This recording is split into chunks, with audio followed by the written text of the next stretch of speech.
அந்த போராட்டத்தை அழிப்பதற்கு மக்களையும் போராட்டத்தையும்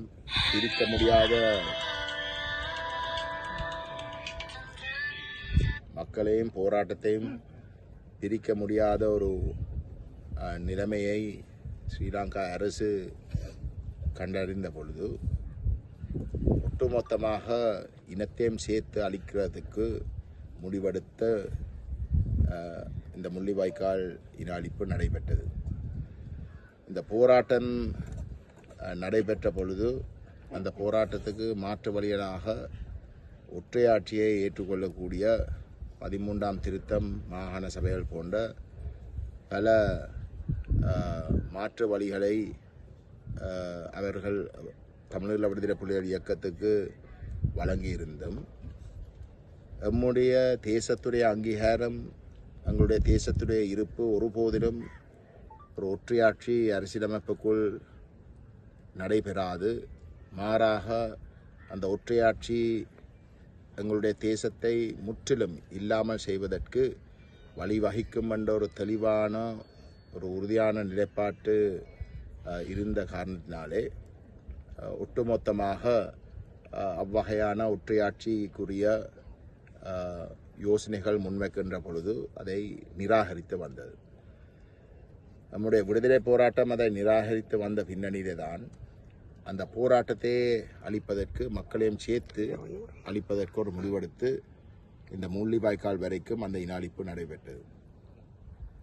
இன்றைக்கு தென்னிலங்கையிலே ஒரு மாற்றம் நடைபெற்றிருக்கின்ற சூழலிலே வடகிழக்கிலேயும், விசேஷமாக வடகிழக்கிலே, அதுவும் யாழ்ப்பாணத்திலே அந்த தென்னிலங்கையிலே நடைபெற்ற மாற்றத்தை போன்று யாழ்ப்பாணத்திலேயும் ஒரு மாற்றம் நடைபெற்றதாக கூறி இன்றைக்கு தமிழ் மக்கள் ஒற்றையாட்சியை ஏற்றுக்கொண்டு விட்டார்கள் என்ற கருத்தை கூட சொல்கிற அளவுக்கு இன்றைக்கு தென்னிலங்கையில் இருக்கக்கூடிய ஆட்சியாளர்கள் துணிஞ்சிருக்கிறார்கள்.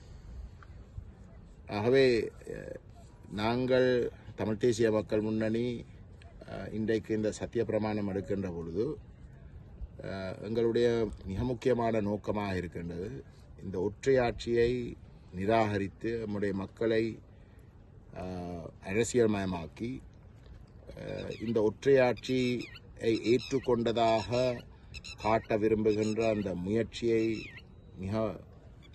மிகப்பெரிய அளவில் தோற்கடித்து தமிழ் மக்களுடைய உண்மையான தேசப்பற்றுடைய, தேசத்துடைய அங்கீகாரத்துக்குரிய, தமிழ் தேசத்துடைய இருப்பை உறுதிப்படுத்தக்கூடிய முதல்ல ஒற்றையாட்சி நிராகரிப்பு, ரெண்டாவது தேச அங்கீகாரத்துடன் சுயநிர்ணய உரிமையை முழுமையாக அனுபவிக்கக்கூடிய ஒரு சமஷ்டி தீர்வை நோக்கி மட்டும்தான் நாங்கள் நகர முடியும் என்ற ஒரு செய்தியை உலகத்துக்கு காட்டக்கூடிய வகையிலே நம்முடைய இயக்கம் மிக தீவிரமாக இனிவரும் காலங்களிலே இயங்க வேண்டும் என்றதுதான் இந்தியான் கட்டாய தேவை.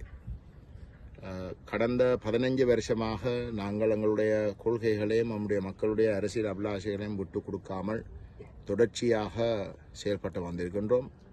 நாங்கள் எங்களுடைய மக்களோடு தோளுக்கு தோள் நின்று அவர்களுடைய அன்றாட பிரச்சனைகளாக இருக்கலாம், அவர்கள் இருக்கக்கூடிய அடக்குமுறையாக இருக்கலாம், அது அனைத்துக்கும் எதிராக அவர்களோடு தோளுக்கு தோள் நின்று நாங்கள் அவர்களோடு போராடியும் இருக்கின்றோம். ஆனால் அதை தாண்டியும் இன்றைக்கு இருக்கக்கூடிய இந்த ஆபத்துகளை உணர்ந்து நம்முடைய இயக்கத்துடைய செயல்பாடுகள் இதுவரைக்கும் காணாத அளவுக்கு நாங்கள் பலப்படுத்த வேண்டும்.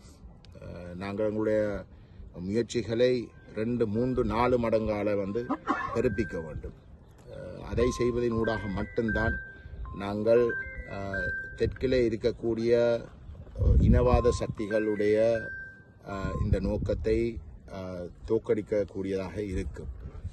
அந்த வகையிலே அந்த வாக்குறுதியை நம்முடைய அரசியல் இயக்கத்துடைய அனைத்து உறுப்பினர்களும் இங்கு இந்த முள்ளிவாய்க்கால் நினைவு தூவிக்கு முன்னாலே நாங்கள் எடுத்திருக்கின்றோம். அந்த கடமையை எங்களுடைய மாவீரர்களும் எங்களுடைய பொதுமக்களும் உயிர் தியாகம் செய்ததை வீண் போகாமல் வைக்கிறதுக்கு நாங்கள் நிச்சயமாக செய்து முடிப்போம் என்ற கூறிக்கொள்ள விரும்புகின்றோம். அத்தோடு கடந்த 15 வருஷங்களாக நம்முடைய அரசியல் இயக்கம் முள்ளிவாய்க்காலில் நிறைவேறின தமிழின படுகொலைக்கு ஒரு சர்வதேச குற்றவியல் விசாரணையை நாங்கள் மிக உறுதியாக வலியுறுத்தி வந்திருக்கின்றோம். ஐநா மனிதுரிமை பேரவையிலே நிறைவேற்றப்பட்ட தீர்மானங்களுடைய பலவீனங்களை நாங்கள் நம்முடைய மக்களுக்கும் சர்வதேச மட்டத்திலும் எடுத்து காட்டியிருக்கின்றோம். அதனுடைய இயலாமையை நாங்கள் கடந்த 15 வருஷமாக அனுபவித்து வந்திருக்கின்றோம். ஏனென்றால் இதுவரைக்கும் தமிழ் மக்களுடைய இனப்படுகொலைக்குரிய குற்றவியல் விசாரணை எதுவும் நடைபெறாமல் ஸ்ரீலங்கா அரசாங்கத்துக்கும் தன்னுடைய இராணுவத்துக்கும் இனப்படுகொலையை நடத்தின முப்படைகளுக்கும் ஒரு கால அவகாசத்தை தான் இந்த 15 வருஷம் அமைந்துள்ளது. அந்த வகையிலே நாங்கள் தொடர்ந்து நம்முடைய மக்களை அரசியல்மயப்படுத்துகின்ற அதே சமயம் நம்முடைய மக்களுடைய முழு பலத்தையும் அணிதிரட்டி ஒரு சர்வதேச குற்றவியல் விசாரணை ஒன்று நடாத்துவதற்கு விசேஷமாக இலங்கையை சர்வதேச குற்றவியல் நீதிமன்றத்துக்கு கொண்டு செல்வதற்குரிய அழுத்தங்களும் வேறு சர்வதேச குற்றவியல் விசாரணை நடத்தக்கூடிய அரங்குகளுக்கு இலங்கையை கொண்டு செல்வதற்கும் உரிய எங்களுடைய பயணம் இன்னும் தீவிரமடையும் என்பதையும் நாங்கள் இந்த இடத்துல சுட்டிக்காட்ட விரும்புகிறோம்.